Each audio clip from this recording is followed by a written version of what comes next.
Dr. Anya Sharma was a scholar of dead languages, an archaeologist of lost meaning. She had dedicated her life to the ghosts of communication, but her current obsession was a ghost of a different sort. It was the last message ever received from her parents, xenobotanists who had vanished 15 years ago on the edge of charted space.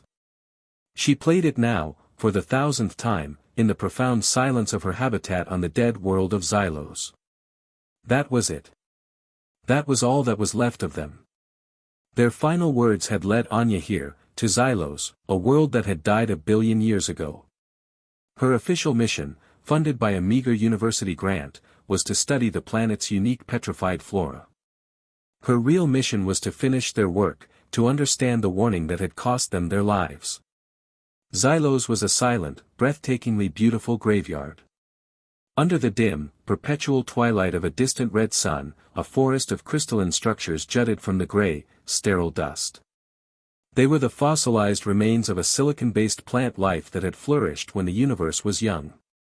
Anya spent her days in her survey rover, navigating the razor-sharp forest, her scanners meticulously mapping the complex, fractal branching patterns of the crystal trees. Her only companion was Lex, the ship's linguistic exploration AI. Cataloging complete on Sector Gamma 9. We have now mapped over 4 billion unique fractal glyphs. The patterns are intricate, but I must reiterate, Anya, that my analysis shows no discernible syntax or mathematical structure indicative of a true language. The probability remains that these are natural, albeit complex, crystalline formations.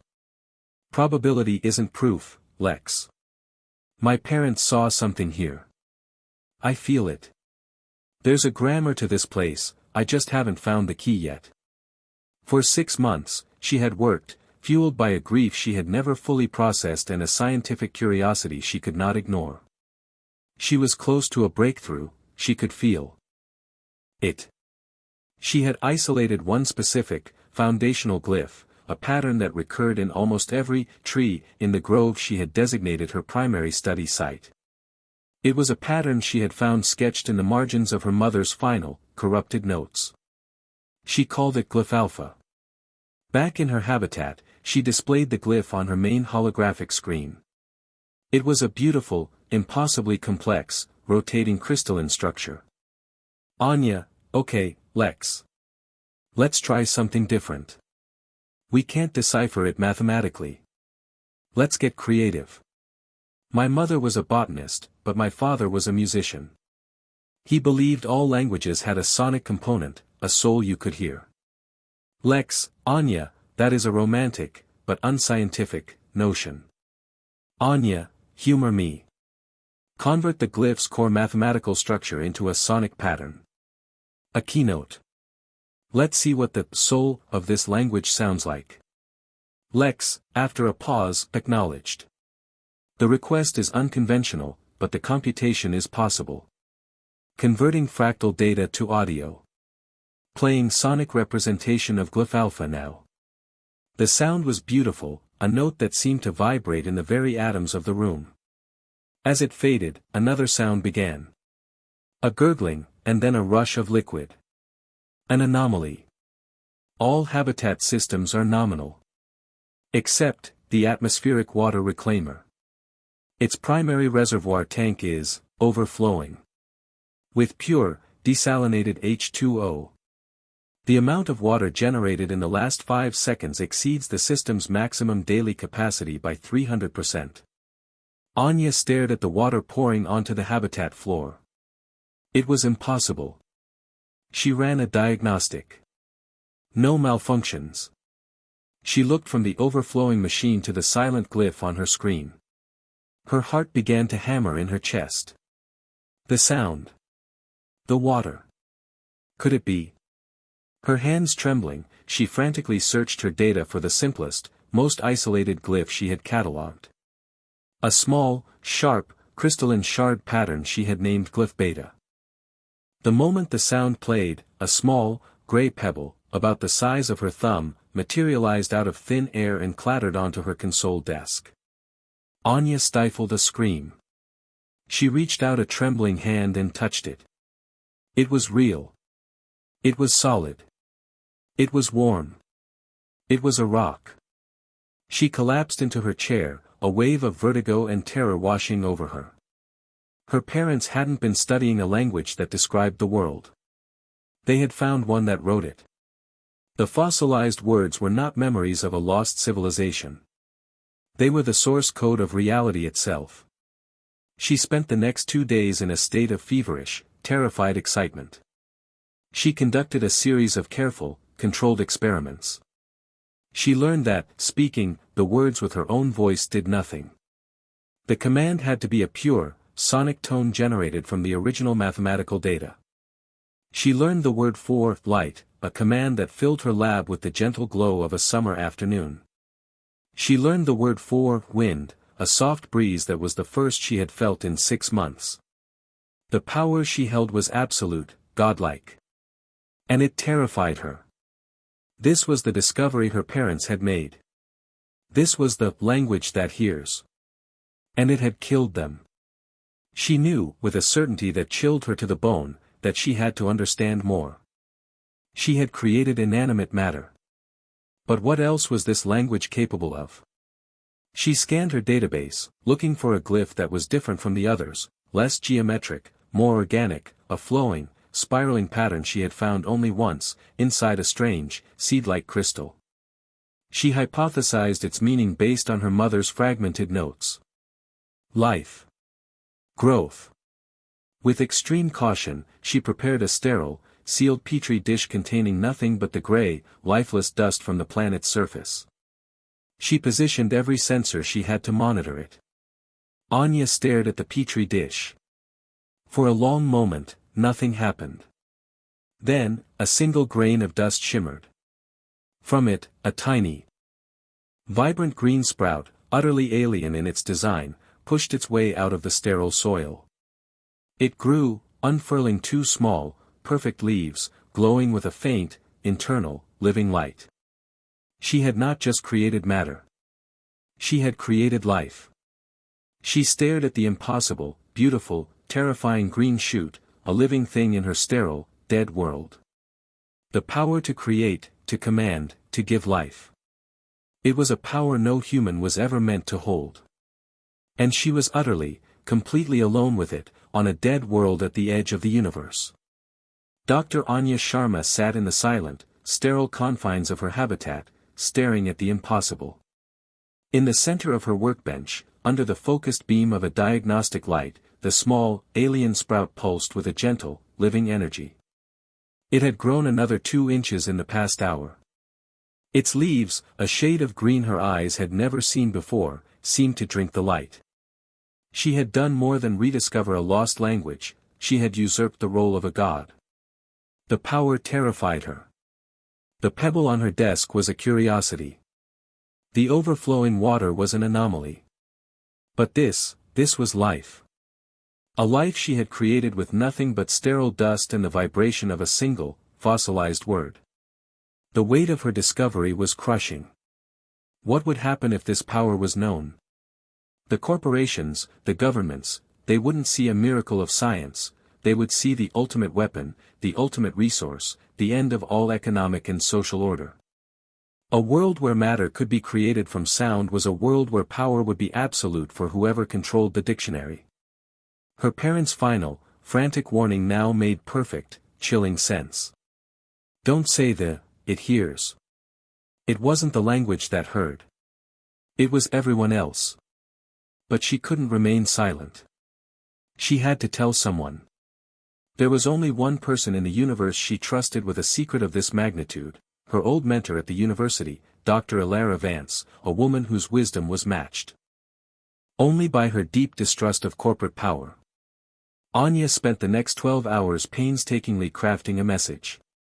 She encrypted the core data, the mathematical structure of the glyphs, under layers of quantum security. In the message itself, she spoke only in careful, academic hypotheticals. A theoretical linguistic model with unexpected real-world physical applications, requires immediate consultation. It was the most understated description of godhood ever written. She sent the message through the system's only subspace relay, a corporate-owned monolith that hung in the dark sky above. On a Xylos Corporation data monitoring station orbiting a distant star, a silent, powerful AI sifted through quintillions of bits of information every second. It did not scan for keywords. It scanned for significance. And the message from the lone, forgotten researcher on the dead world of Xylos screamed with a significance it had never encountered before. The encryption was too strong. The data density was too high. The underlying mathematics did not conform to any known physics. The AI could not understand what the message was, but it understood, with absolute certainty, that it was the most important piece of data it had ever processed. The alert was flagged and sent directly to the terminal of a man named Xylos, the corporation's top asset acquisition specialist. He was a cold, efficient man whose job was to ensure that the future always belonged to Xylos Corporation. He read the AI's report, his face impassive. He couldn't see the contents of Anya's message, but he saw the AI's analysis: potential reality-altering technology. Potential violation of the corporate accords on a Class 5, civilization-ending, scale. Source: a defunct university mission on Xylos. Xylos, his voice calm, cold, speaking to his own AI, scrambled up reacquisition team. Course: Xylos. Top speed. I want that asset, and I want its source. Erase all public records of Dr. Anya Sharma's mission. As of this moment, she no longer exists. 2 days later, a panicked message trickled into Anya's habitat. It was from Alara. It had been routed through a dozen illegal back-channel relays, and it was heavily corrupted, but the terror in her mentor's voice was clear. Anya's blood ran cold. She stared at the message, her heart hammering. At the same moment, Lex spoke, its calm, synthesized voice a death knell. Lex, Anya, I am detecting a large vessel entering orbit. It is a Xylos Corporation Revenant-class acquisition ship. It is not on any public registry. It is descending. Estimated time to surface, 27 minutes. They were here. 27 minutes. She looked around her small habitat, at the years of research, the complex charts, the delicate instruments. And she looked at the small, living, green sprout on her workbench. A life she had created. A life she would have to leave behind. There was no time. She raced through the habitat, grabbing only the most essential items: her primary data slate with all her core research, a portable vocalizer capable of generating the sonic tones, and a heavy-duty portable power source. Everything else, her ship, her equipment, the living miracle in the petri dish, had to be abandoned. It was a choice that felt like a physical amputation. She loaded the gear onto her small, open-topped survey rover and gunned the engine, heading for the only sanctuary she could think of: the vast, silent, razor-sharp labyrinth of the crystalline forests. From a ridge 2 miles away, she watched as the Xylos ship descended. It was a thing of terrifying beauty, a sleek, black blade that settled silently onto the plain next to her small, white habitat, dwarfing it. The ramp lowered, and a team of black-clad corporate soldiers emerged, their movements swift and precise. They were followed by a single figure in a long, gray coat. Xylos. He and his team entered her habitat. A few minutes later, he emerged. In his gloved hand, he held the petri dish containing the single, glowing, green sprout. He lifted it to his face, examining the impossible life form. Then, he looked up, his gaze sweeping across the vast, crystalline forest, directly towards the ridge where Anya was hidden. He couldn't see her, but he knew she was out there. His expression was not one of wonder or awe. It was one of cold, calculating hunger. The look of a wolf who has scented its prey and knows the hunt has just begun. The chase across the dead plains of Xylos was a nightmare of crystal and shadow. Anya pushed her small survey rover to its absolute limit, its electric motor a desperate whine against the vast silence. Behind her, 2 sleek, black Xylos Corporation skimmers closed the distance with terrifying speed, their powerful engines kicking up clouds of gray dust. They were predators, hounds of industry, of course. The final, desperate chase for the universe's most powerful secret begins now. Here is part 3 of the expanded, novella-length version of The Fossil Word. The Fossil Word, the novella, Part 3. Sound of a small, electric rover engine straining as it speeds over a crystalline, dusty plain. This is layered with the menacing, high-tech hum of larger, faster vehicles in pursuit. The chase across the dead plains of Xylos was a nightmare of crystal and shadow. Anya pushed her small survey rover to its absolute limit, its electric motor a desperate whine against the vast silence. Behind her, 2 sleek, black Xylos Corporation skimmers closed the distance with terrifying speed, their powerful engines kicking up clouds of gray dust. They were predators, hounds of industry, and she was their only prey. She swerved into the forest, a labyrinth of razor-sharp, petrified structures that scraped against the rover's hull. She knew this terrain, its hidden paths and narrow passages, but Xylos's pilots were skilled, and their scanners were relentless, piercing the gloom.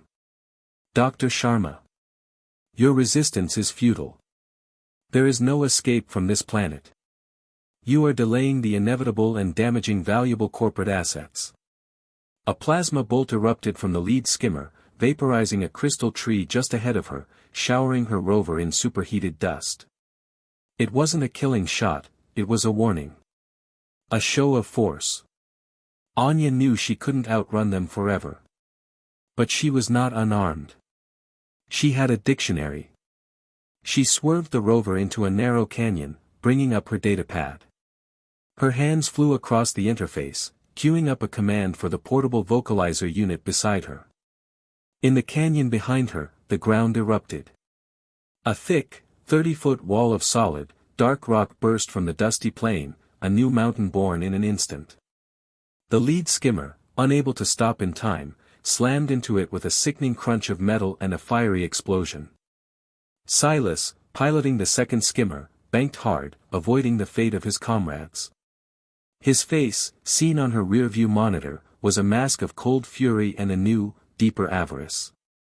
He now knew for certain the incredible power she wielded, and he wanted it even more. He continued the chase, more cautious now, hurting her, pushing her deeper into the forest. Anya knew each word she spoke was a drain on her portable power source. She had maybe 2 or 3 shouts left before her vocalizer went silent. She fired another command, the word for darkness. The light-gathering crystals of the forest around them instantly went inert, plunging the canyon into an absolute, disorienting blackness. Under the cover of the impossible dark, she abandoned her rover and scrambled on foot into a narrow crevice, her heart hammering, her power source now whining with a low battery alert. She had escaped again, but she knew she was only delaying the end. She made her way to the one place. On the planet she felt a strange connection to, the place where the glyphs were the most complex, the most ancient. A place she called the library.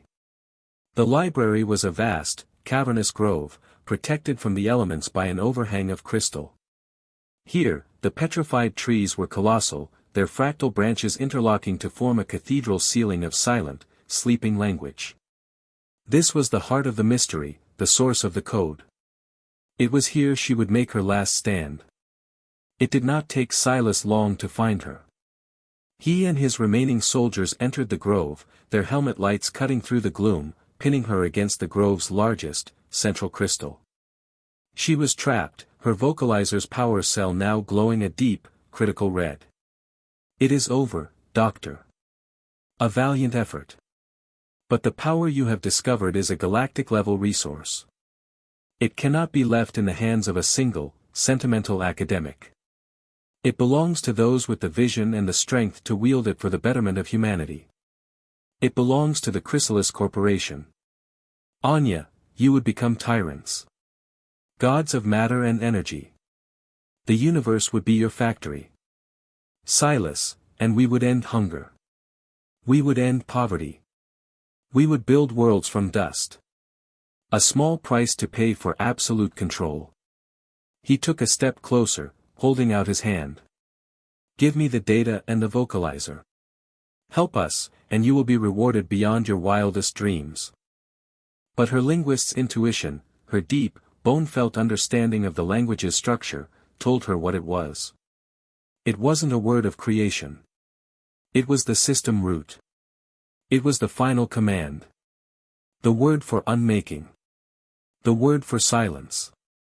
She knew that speaking it would destroy the language, destroy the library, destroy the greatest discovery in the history of the universe. But she also knew it was the only way to save that universe from men like Xylos. With tears streaming down her face for the knowledge she was about to extinguish, she keyed in the final command with the last dregs of her power. The great central crystal began to glow with a black, light-absorbing energy. Then, a crack appeared on its surface. The glyph, the fossil word for nothing, was erasing itself, and taking the rest of the language with it. A chain reaction started, a wave of silent, gray entropy spreading from the central tree. The crystalline structures did not explode, they simply ceased to be, dissolving into fine, undifferentiated dust. Xylos and his soldiers stared in horror as the very ground they stood on began to unmake itself. They raised their weapons, but there was nothing to shoot at.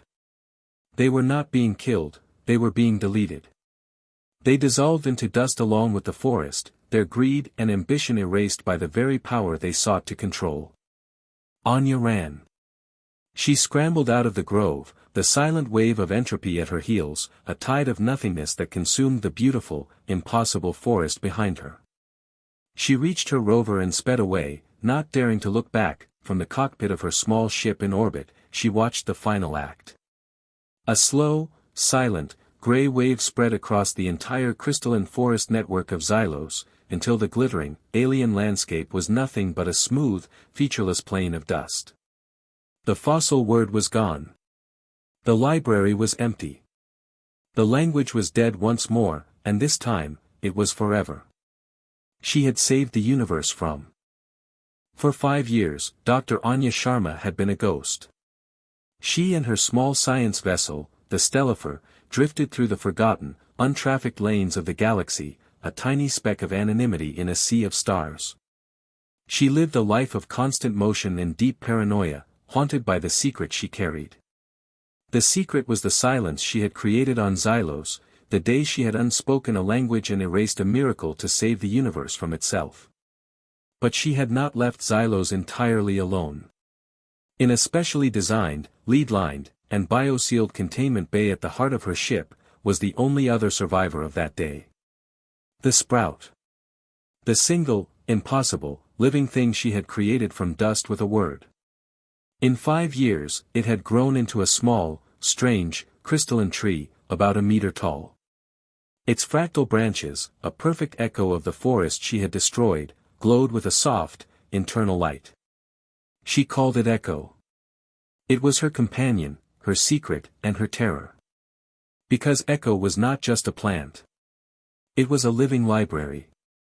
It was generating new words, new fractal patterns of light and sound that shimmered around its branches like heat haze. They were unstable, evolving, a new dialect of the fossil word being born. She studied them, catalogued them, but never, ever dared to speak them. The power to create was growing again, and she was its solitary, terrified guardian. Anya worked frantically, her past life as a focused academic replaced by the grim efficiency of a long-term fugitive. She contained the reactor breach, but the diagnosis was fatal. The ship's main power conduit had ruptured. It was a repair she could not possibly make herself. Analysis complete, Anya. The damage is critical. We are adrift. Life support will fail in 96 hours. The AI paused. There is one option. The independent way station, Garrison's Point, is a week away at our current velocity on backup thrusters. It is our only chance. Garrison's Point. A sprawling, chaotic, but functional hub of smugglers, mechanics, and information brokers.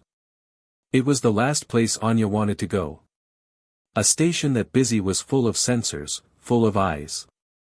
Exposing Echo, even shielded in the heart of her ship, to that many active scanners was a risk she had never been willing to take. But now, she had no choice.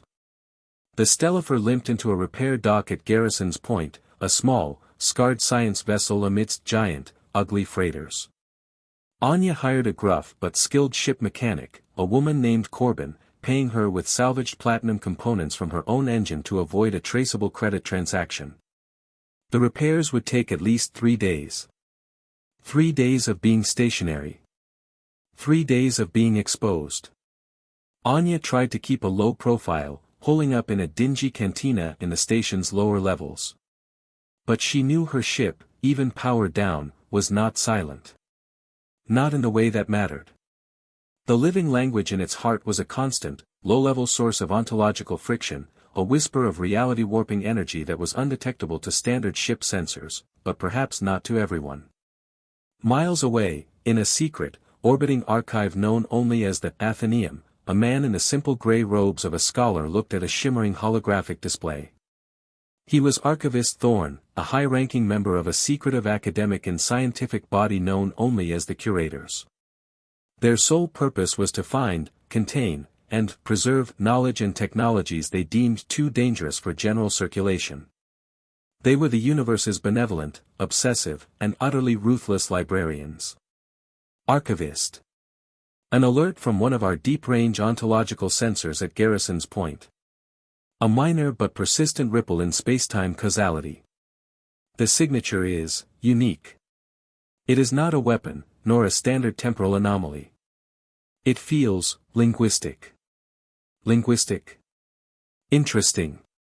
Cross-reference the signature with all known data on reality-altering phenomena. And dispatch a field team to. And report back to me before they do anything else. On her second day on the station, Anya felt it. A change in the atmosphere. A new kind of attention. She noticed people watching her. Not thugs or thieves, but quiet, observant men and women in simple, practical clothing, who would meet her eyes for a moment too long before looking away. They never approached, but they were always there. Her datapad buzzed with an anonymous, encrypted message. It was from an information broker she had paid for local intel. The message was one word: Curators. Anya's blood ran cold. She knew of the Curators. A phantom organization, a myth among academics. They were said to have infinite resources and a single-minded purpose, to hoard dangerous knowledge. And they had just found her. She abandoned her drink and ran, pushing through the crowds, heading for the repair dock. She had to get to her ship. She had to leave, finished or not.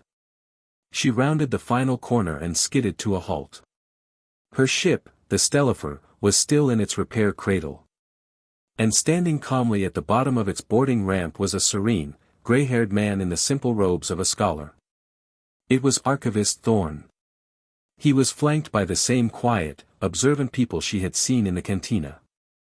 They were not armed with weapons, but with strange, silver canisters and devices that hummed with a low, contained energy. Dr. Anya Sharma. Please, do not be alarmed. We are not here to harm you. He gestured to her ship. The ontological event you triggered on Xylos 5 years ago left a scar on the fabric of reality. A beautiful, tragic echo. We have been studying it for some time. But this new signature, it is not an echo. It is a living voice. He looked at her with eyes that held no malice, only a profound, unshakable certainty. Whatever you have created, whatever you are harboring on that ship, it is an anomaly of the highest order. For the safety of the galactic community, and for its own preservation, it must be contained. Please. Do not make this difficult. Narrator, he wasn't a corporate goon seeking profit. He was a zealot, a guardian who believed his actions were for the greater good. And that, Anya knew, made him infinitely more dangerous. She was trapped, her secret was out, and her ship, her home, her last living miracle, was in their hands.